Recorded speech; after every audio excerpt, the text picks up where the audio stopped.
السلام عليكم ورحمة الله وبركاته. اهلا بيكم في قناة خس من غير ما تحس. النهاردة جبتلكوا طريقة تحضير راس السعال او الانفلونزا بالجنزبيل والعسل. المكونات: كوب من السكر، نص كوب من الماء، عصرة نص ليمونة، نص معلقة كبيرة من العسل النحل، رشة قرنفل او ربع معلقة صغيرة، نص معلقة صغيرة من الجنزبيل المطحون او البودرة.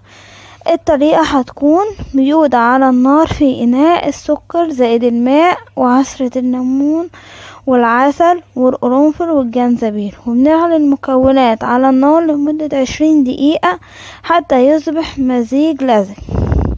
نجيب ورق ألمونيوم ونجيب معلقة صغيرة ونقسمه الى قطع صغيرة واتركها لتبرد. بعد ما بتبرد رش عليها سكر بودرة على القطع بعد ان تبرد، وبتستعمليها عادي وبيضيع منك السعال